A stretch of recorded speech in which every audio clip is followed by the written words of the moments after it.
Bonjour à tous et bienvenue dans le monde de Bruno. Aujourd'hui, on se retrouve pour un achat manga. Donc aujourd'hui, il y en a pour environ 125 € et 14 mangas. Je vous présente ça tout de suite.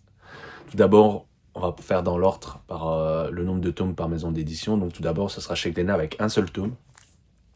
On parle de Ruri Dragon, tome 2. Donc de Masaoki Shindo. Donc on a en cadeau des stickers. Donc c'est pour ça que le manga est scellé. Tout simplement. Donc a priori, on a 3 petits stickers comme ça. Donc pour Ruri Dragon, moi j'avais entre guillemets raté le collector du tome 1. Apparemment il était au même prix, en fait je m'en suis pas rendu compte, donc j'avais pas envie de dépenser plus d'argent, donc j'ai pris le tome classique. Donc dommage, parce que le tome 1 était intéressant, et si c'est au même prix, autant profiter du collector, mais bon, trop tard. On enchaîne du coup avec aussi un seul tome chez Malabooks avec Dragon Caméléon, donc le tome 2 de Ryo Ishiyama. Donc moi j'avais vraiment bien aimé le tome 1. Je vois que la série s'enchaîne pas mal. Donc le tome 3 a déjà été annoncé. Je ne sais pas, ils sont à combien de tomes au Japon. Je m'en souviens pas. Je ne sais pas si j'avais regardé ou pas. Mais donc voilà, donc, j'irai voir à l'occasion. Mais en tout cas, j'ai hâte de découvrir ce tome 2. Maintenant, on va enchaîner avec une maison d'édition où j'ai pris 3 tomes. Donc c'est Kiyun. C'est surtout des tomes de retard. Quand j'ai retard, c'est parce que mon libraire avait eu pas mal de retard suite à ses congés. Et il a enfin tout récupéré, sauf malheureusement le fameux goodies avec les cartes. Donc il me manque le dernier goodies avec les cartes, donc je ne sais pas si j'arriverai à le récupérer un jour. Un peu embêtant, parce que du coup ça fait un album incomplet, mais bon, on verra bien, qui sait à l'occasion.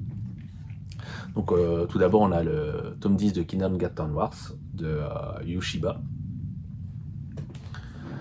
Puis on a le tome 12 de Akane Banashi de Yuki Suenaga et Takamatsu Mue au dessin. Et pour terminer chez Kiyun, on a le tome 8 de Nine Peaks de Tetsuhiro Hirakawa. On en a fini du coup pour Kiyun. On va enchaîner avec 4 tomes de chez Pika, avec tout d'abord le tome 16 de MMA, Mix Martial Artiste de Hiroki Endo. Série finie en 19 tomes, donc on approche vraiment de la fin. Maintenant, ce sera un collector, du coup, je pense que vous savez de quoi on parle. Bien sûr, c'est Blue Lock, tome 29. Donc, dans ce collector, on aura 4 badges. On aura une jaquette réversible. On aura 4 planches de stickers. Et 8 clear cards. Donc, à mon avis, pour le collector, j'offrirai dans un short. Comme ça, vous pourrez voir exactement le contenu, tout simplement. Puis on a 2 belles éditions, avec tout d'abord, enfin belles éditions c'est un grand mot, mais en tout cas des tomes un peu différents, on va dire ça comme ça. Donc d'abord la Masterpiece de Rokudenashi Blues, tome 21. Moi je trouve quand même que ça reste une édition correcte, j'aime bien plutôt la fresque, on aurait pu avoir mieux, mais ça reste correct. Série finie en 25 tomes, donc on est vraiment proche de la fin, plus que 4. Et ça c'est sans doute la plus belle édition de la Mangatech. C'est le tome 4 de Atelier des sorciers. Donc moi je connais pas la série, donc je découvre avec cette édition. Donc j'ai hâte de lire ce tome 4, tout simplement. Et on va terminer du coup avec la dernière maison d'édition qui est Kurokawa avec 5 tomes. Donc tout d'abord on a le tome 12 de Solitaire. Je pense que ce sera fini en 17 tomes, 18, je sais plus. Si vous savez l'information, n'hésitez pas à le mettre en commentaire. Donc de Atsushi Okubo. Donc forcément l'autrice de Solitaire, l'autrice de Fire Force, par exemple. Donc moi actuellement, Solitaire, j'avais vraiment adoré l'anime étant plus jeune. Mais si j'avais relu Fire Force, c'est vraiment Fire Force qui est pour l'instant au-dessus à mes yeux. Je sais pas, j'ai du mal à accrocher à Solitaire. Est-ce que j'ai grandi tout simplement? Est-ce que j'ai du mal à me rentrer dedans ou pas? Mais par contre, j'ai l'impression que le manga va plus loin que l'anime. Donc si vous avez l'information, n'hésitez pas parce que j'ai l'impression qu'on arrive à un moment où je ne connais pas l'histoire, en fait. Enfin, en tout cas, je m'en souviens pas, tout simplement. On enchaîne, toujours chez Kurokawa, du coup, avec Ansel Sakamichi, tome 10, de Wataru Watanabe. Donc, Kurokawa nous a promis d'éditer la saison 1, qui contiendra 27 tomes. Donc, ça avance. doucement à mes yeux, mais ça avance. Donc manga toujours aussi bien. Pas de jaquette, à un prix de 7,30 € en Belgique en tout cas. Mais ça fait quand même plaisir, donc on prend.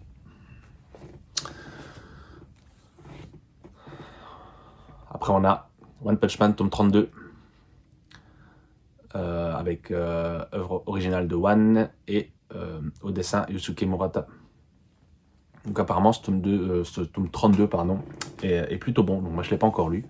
On a enfin le retour de Saitama, donc hâte de découvrir ça tout simplement. Après nous avons le tome 15 de Spy X Family de Tatsuya Endo. Ça faisait un petit moment qu'on n'avait pas eu de Spy X Family, mais en même temps on a rattrapé le Japon, donc ça peut être normal.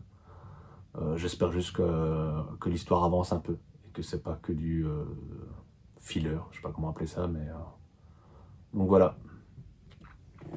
Et pour terminer, nul autre que Hajime no Ippo, tome 31, donc en vérité c'est le tome 140 qu'on peut voir ici parce que c'est la saison 6 de George Morikawa. Donc voilà, enfin, je connais l'histoire, je vais quand même le relire, mais je connais l'histoire.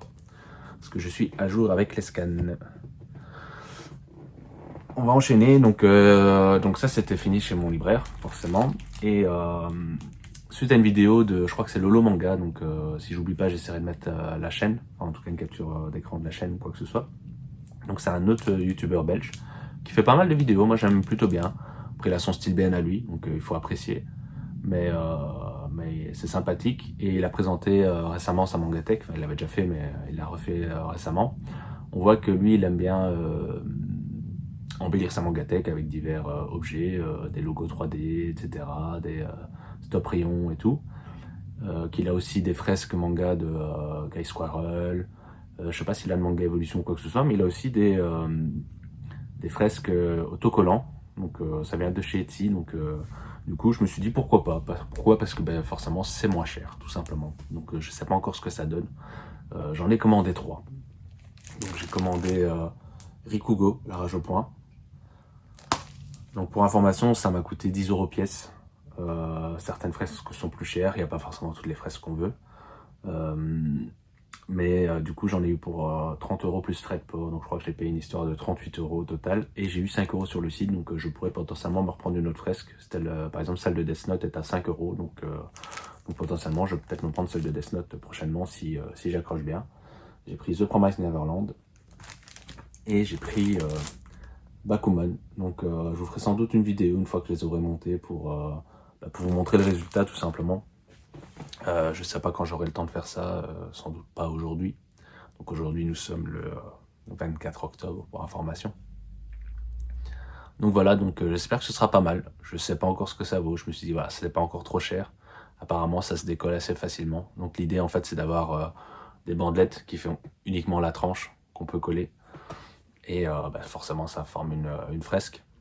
Donc voilà, malheureusement forcément il n'y a pas tout le manga. Donc c'est par rapport à un collectionneur, donc lui il a sa propre collection. Donc il y a du JoJo's, du Death Note, je crois qu'il y a l'Attaque des Titans, peut-être Demon Slayer, peut-être. C'est tous des mangas que moi je possède pas, donc voilà. Dans ceux que moi je pourrais potentiellement encore acheter, je pense qu'il y a Death Note et peut-être un autre, mais qui m'a pas forcément attiré plus que ça, ou le prix. Après il y a Fairy Tail, donc les 63 tomes, mais bon, pour afficher les 63 tomes c'est pas forcément évident, et c'est déjà plus, c'est déjà 35 €. Il y a 63 tomes, c'est compréhensible, mais est-ce que j'ai envie de mettre 35 € là-dedans? Pas forcément sûr, tout simplement. Voilà. Là je me suis dit voilà, je me suis fait plaisir. Si ça donne bien, tant mieux. Si ça donne pas bien, c'est pas non plus excessivement cher. Maintenant, si vous voulez vraiment de la qualité ou quoi que ce soit, je pense que je vous conseille plus du Guy Squirrel ou Manga Evolution. Malheureusement, moi j'ai aucune de cela, parce que voilà, le budget, me dire que ce que je préfère mettre 50 € dans des jaquettes au lieu de 50 € dans 10-12 mangas, voilà, c'est un choix à faire. Si tu peux te le permettre, pourquoi pas. Moi je peux me le permettre, mais est-ce que j'en ai vraiment envie, sachant que certains mangas qui sont moins mis en évidence, par exemple, voilà, après je pourrais faire des choix du coup de les remettre plus en avant, etc. Mais j'ai ma façon de ranger et j'ai pas forcément envie de tout changer pour ça. Par exemple ici, voilà, maintenant que j'ai The Promised Neverland, j'ai peut-être monté d'un cran. Rikudo était déjà là, Et Bakuman, il faut que je regarde exactement où je l'avais placé, mais normalement, comme c'est des mangas finis, je les mets en double fond. Donc normalement, on voit moins bien s'il y a une fresque, tout simplement. Donc voilà, à réfléchir. Donc j'espère que vous aurez apprécié cette vidéo. Si c'est le cas, n'hésitez pas à liker, à commenter. Comme vous pouvez le constater, j'ai investi dans un micro, donc j'espère que ça fera un petit peu la différence. N'hésitez pas à me le dire d'ailleurs. J'attends vos retours. Et on se dit à bientôt.